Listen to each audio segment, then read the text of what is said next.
Shams Charania is a great young NBA reporter, senior NBA insider for The Athletic and Stadium. He has been breaking all sorts of stories over the last month. He is joining us now via the Cowherd Global Satellite Network, brought to you by Mercedes-Benz, the best or nothing.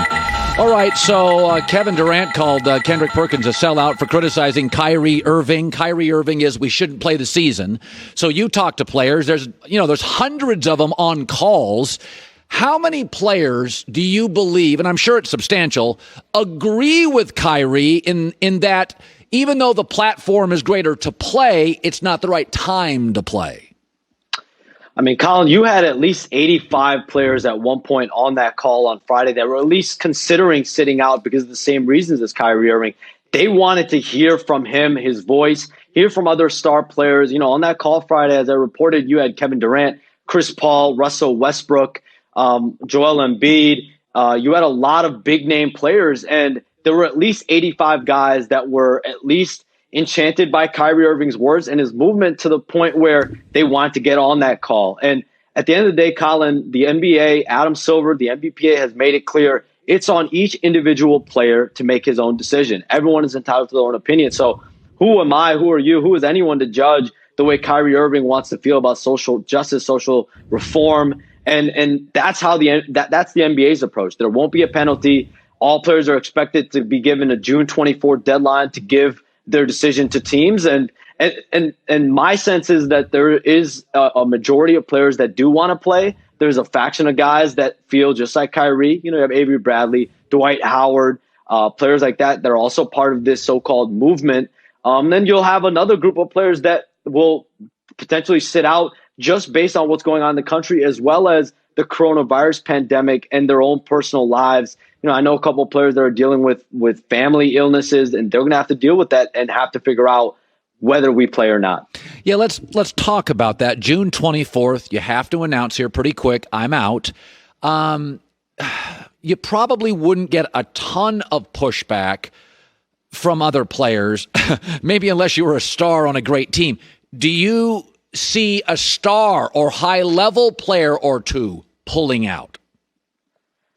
I can't say for a matter of fact, but there are, several notable, high-level rotation players that are at least considering their situation in these next, in the next week to 2 weeks. And listen, at the end of the day, if a star player on a team wants to decide and wants to make his decision before the teams leave to Orlando, which will be July 7 to 9, I'm sure they'll be given that option. But, a lot of players are still trying to get clarity. Like, when is that real last drop dead date that I can make a decision? Will it really be June 24th? But listen, all these guys, they have their own separate decisions to make. I still believe a majority of players do want to play. Okay, so you broke the story. I looked at your stuff on the facilities and where they're going to play. I mean, it's a big tournament. I mean, it's got a World Cup, indoors World Cup feel to it. From where you see they're playing, how would you describe, there's going to be no fans. I mean, what does it look like to you going forward? It's going to be, it's a glorified AAU tournament for up to 3.5-4 months for the champion team. And it's restrictive, Colin. It's closed off. The quarantine restrictions are tough because if you do test positive, you're out 10 to 14 days. Chris Paul has said it, I'm told, on NBPA calls. It's basically going to be treated like an injury. And if you leave the campus, the penalties are going to be severe as well. 10 to 14 days of quarantine. You have enhanced nasal swab testing, which, I'm told these players do not want. And so you're going to have those two things and the reduction of salary. So you're going to be penalized if you leave the bubble. And so how much leniency will the NBA give these players once they actually are settled in that environment and actually are in that setting? That's what will be the most interesting to watch. By the way, LeBron's been fairly quiet for the last 2 weeks. He's done some social media stuff, but we've heard from Kyrie. We've heard from Avery Bradley. We've heard from Dwight Howard. Is LeBron working behind the scenes with Adam Silver? That's my hunch, is that Adam and LeBron understand what would happen to the cap. What would happen to the CBA if players elected not to go? It could be devastating for the next CBA. We haven't heard a ton from LeBron. What do I take from that?